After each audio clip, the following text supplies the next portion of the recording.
An abolitionist, as the name implies, is a person who sought to abolish slavery. This video presentation is about abolitionists who were murdered for their beliefs. They say politics in the United States is more polarized than it has ever been. It seems those on the right and the left no longer agree on anything, and compromise is dead. Maybe it's no surprise considering what the country has been through over the past few years. If there is one period that could compete when it comes to extreme polarization, it is the time before and during the Civil War.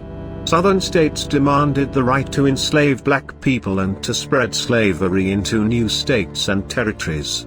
There could be no compromising on the issue of slavery, although the U.S. gave it a try for decades. Either black people were human, or they weren't. If they were, then slavery was evil, immoral, and reprehensible. The fight between abolitionists and pro-slavery factions was not limited to words. The field of blood notes that many were beaten and bullied in an attempt to intimidate them into compliance, particularly on the issue of slavery. And that's not referring to average Joes on the streets who disagreed, it's talking specifically about the violence that took place between members of the United States Congress. It was a dangerous time to think black people didn't deserve to be owned, whipped, and forced to do back-breaking labor. No matter what gender or race you were, demanding freedom for enslaved persons could end in social alienation, physical harm, and, in some cases, even death. These are abolitionists who were killed for their beliefs. Elijah Lovejoy. People's beliefs on slavery were not simply binary. Even those in the first half of the 1800s who were totally against enslaving black people believed the solution lay in a variety of different areas, many of which seem pretty horrible today. Elijah Lovejoy was one of the many whose thoughts on what to do about the massive human rights violation changed over time. According to the Library of Congress, Lovejoy was a newspaper editor and minister. At the start of the 1830s, he felt the best option for enslaved persons was to send them all to Africa. Amazingly, that was once considered a caring option and not something horrible racists yell at black people. Lovejoy's views then evolved to believing enslaved persons should be emancipated slowly over time. Finally, by 1837, he wanted every single slave freed ASAP. And he made sure everyone knew what he thought by writing editorials in the abolitionist newspaper he ran. But that newspaper was located in St. Louis, Missouri. And Missouri was a slave state. His press was destroyed by pro-slavery factions multiple times. Lovejoy responded by increasing his circulation. A U.S. Senator even opined that Lovejoy's beliefs on slavery were not protected under the First Amendment. When a mob came to burn down the newspaper office on November 7, 1837, Lovejoy ran out to confront them and was shot and killed. His death drew more people to the abolitionist cause, and a young Illinois state representative named Abraham Lincoln made a public statement denouncing the murder. David Broderick. By 1859, it was clear that the country was ripping apart over the issue of slavery. Political arguments were turning violent, even in the far-flung, brand-new state of California. According to the ACLU of Northern California, David Broderick, a U.S. Senator, pictured, and David Terry, the Chief Justice of the California Supreme Court, hadn't always been at odds. Apparently, they'd actually been friends. But their political differences proved to be too much for their relationship, even though they were both Democrats. Broderick fought to make California a free state, while Terry pushed for it to be a slave state. In the end, the Free Soil wing of the party won out, although as the National Parks Service points out, just because owning a person was illegal in California didn't mean black people had anything even close to equality under the law. Still, Terry's full-on pro-slavery views eventually lost him re-election. He didn't take this well, blaming his former friend for his defeat. Then the two men started openly insulting each other. Finally, Terry challenged Broderick to a duel. Considering Terry had stabbed a fellow politician in 1856, this was always going to end badly. Their first duel was called off because the crowd was too big, but on September 13, 1859, it went ahead. After Broderick's gun misfired, Terry shot him straight in the chest. It took Broderick 3 days to die, allegedly saying, "They killed me because I am opposed to the extension of slavery and a corrupt administration." Seth Concklin. Peter Still's life could easily be a Hollywood film.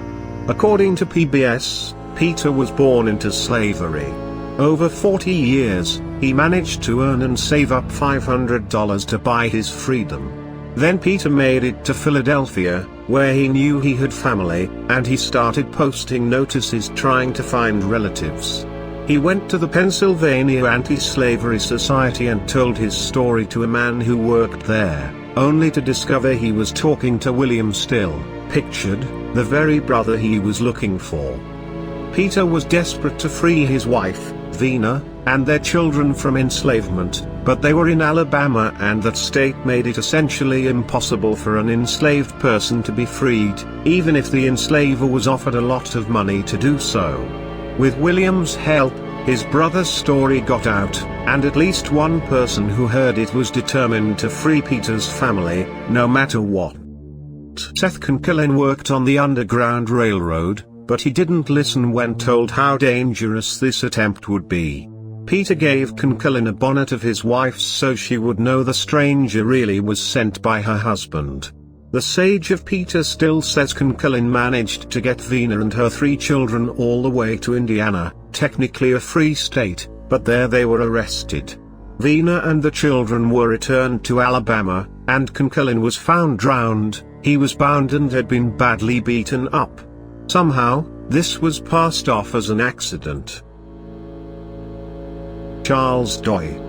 According to the House Divided Project, in January 1859, 11 enslaved people were running for their lives through Kansas, assisted by 3 white abolitionists and 2 free black men. But slave catchers in the area lay in wait for the group's covered wagons to pass, and took them away at gunpoint.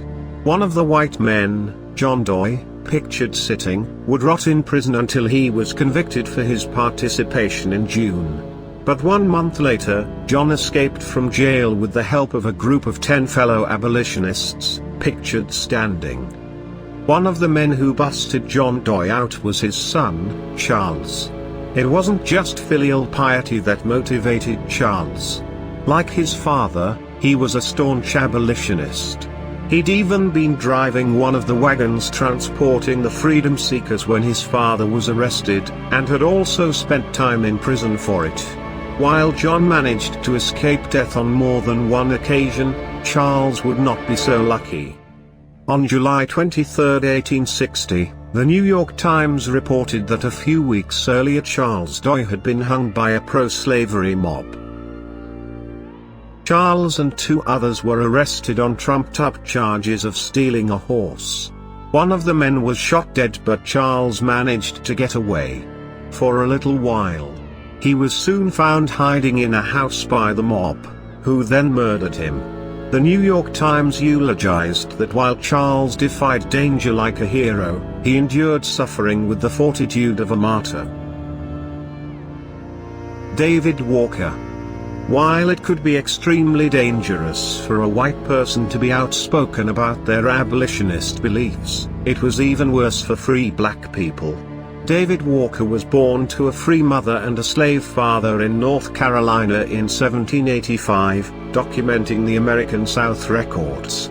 Walker was born free, a status inherited from his mother, but life in a slave state was still horrific for a black person. He eventually left for the North, saying, "If I remain in this bloody land, I will not live long. I cannot remain where I must hear slaves' chains continually and where I must encounter the insults of their hypocritical enslavers." Seeing slavery firsthand made Walker determined to help abolish it. The North Carolina History Project states that once he settled in Boston, Walker gave lectures on the evils of slavery to huge crowds. He hid freedom seekers in his home, and emerged as one of the United States' most radical black pamphleteers. Walker wanted immediate action. His 76-page pamphlet Appeal to the Colored Citizens of the World encouraged enslaved blacks to take up arms in a violent rebellion. And that was just the first printing, as two updated editions published in 1830 were increasingly militant and inflammatory. His friends told him he was in danger, and to flee to Canada. Black Past says a huge bounty was placed on his head. That same year, Walker died suddenly, aged 44. At the time, it was widely believed he had been poisoned. David Starr Hoyt. If you attended an American public high school, you probably learned about Bleeding Kansas. This was a period before the Civil War when the territory of Kansas was created, and lawmakers decided to let the locals determine if enslavement of black people would be legal there, Legends of America explains. This led to a very violent period, starting in 1854, where many people died.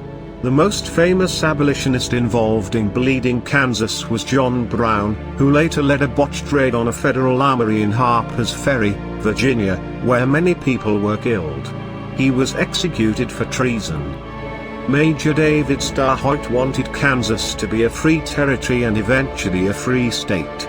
He'd fought in every battle of the Mexican-American War, according to Legends of Kansas, and in 1856, he took his military experience and a few thousand men to the territory to fight for what he believed in. After defending the city from pro-slavery mobs during the sacking of Lawrence, Hoyt tried to negotiate a truce with the pro-slavery faction on their own turf at the nearby Fort Saunders. He made it to the fort and allegedly left again, but never arrived back in Lawrence. His mutilated body was discovered a day later. When Hoyt was murdered, he had a map of the Mississippi River basin in his pocket. You can see this very map today, complete with large, dark stains of Hoyt's blood, in the Smithsonian National Museum of African American History and Culture in Washington, D.C. William Hobbes. According to the Dictionary of Unitarian and Universalist Biography, Ephraim Nute Jr. was a missionary and an outspoken and aggressive abolitionist who was one of the many who moved to the territory of Kansas ready to fight during the Bleeding Kansas period. Nute fought with words, drawing huge crowds to his sermons. He was also a conductor on the Underground Railroad. In August of 1856, the Reverend Nute's sister and her family came to Kansas from Illinois. His brother-in-law, William Hobbes, was not outspoken on abolition like Nute was, but he was related to him and from a free state, which in Kansas at the time was enough to get him killed. The incredible story of Ephraim Nute, scandal, bloodshed, and Unitarianism on the American frontier records that on August 19th, Hobbes went out in a buggy and ran into a pro-slavery man named Fugit, who had just made a bet in a bar that he could kill a Yankee. In front of two children, he did, then mutilated Hobbes' body and returned to the bar, announcing, "I went out for the scalp of a damned abolitionist, and I have got one." The Reverend Nute recorded that this was the third person to be killed after leaving his house in a single week. He wrote to a friend on August 22 and detailed his brother-in-law's murder, as well as mentioning the murder of Major David Starr Hoyt, which had occurred less than 2 weeks earlier. Many Eastern newspapers ran articles on Hobbes' murder, bringing more people to the abolitionist cause. Jeremiah Chamberlain. According to the archives and special collections at Dickinson College, Jeremiah Chamberlain was a preacher and missionary who became the president of various colleges throughout the United States, including the first president of Oakland College in Mississippi in 1830. This put him in the deepest of the Deep South for the next 2 decades, in very different social and political circumstances than he had grown up in outside of Gettysburg, Pennsylvania. Perhaps because of his northern upbringing or his religious convictions, Chamberlain was an abolitionist and pro-unionist. This would have been controversial in the area he lived, especially as the country crept closer to civil war. In 1851, a man named George Briscoe, described as a local landowner who was pro-slavery, came to Chamberlain's house on the Oakland College campus. When Chamberlain went out to meet him, witnesses heard an argument and saw Briscoe stab him in the chest. Chamberlain died almost immediately, his wife cradling him in her arms. It's not known for certain if Chamberlain's anti-slavery beliefs are what got him killed. It's possible that the men had some other beef with each other that no one knew about. But considering the increasingly fraught relationship between abolitionists and pro-slavery supporters in 1851 Mississippi, Chamberlain's outspoken beliefs are the most likely explanation. The evidence even led Oakland College's 1905 alumni directory to label the murder an assassination. The motive was never known for certain, however, because Briscoe fled and died by suicide while hiding from the law. Joaquim Firmino de Araújo Cunha. For some pro-slavery individuals, even being roundly defeated in the Civil War wasn't enough for them to accept that it was over, that blacks were people, that their side had lost both morally and literally. But the U.S. was not the only place in the world where white people could own black people. According to The Economist, after the war, thousands of disgruntled Southerners looked even further south, to Brazil. One of these was James Warren, a doctor who'd fought for the Confederacy in the Civil War, who moved to South America in 1866, just 8 months after the fighting ended. But Brazil was also looking to put an end to the evil of slavery. Many in the country were working towards abolition, and by the end of the 1880s, it looked like they would be triumphant. But the law still required police to arrest runaway slaves, the BBC Brazil explains, and to put down any demonstrations against slavery. But in one town, the police chief Joaquim Firmino de Araújo Cunha refused to do any of that, and instead assisted enslaved people in their escapes, including hiding them in his own home.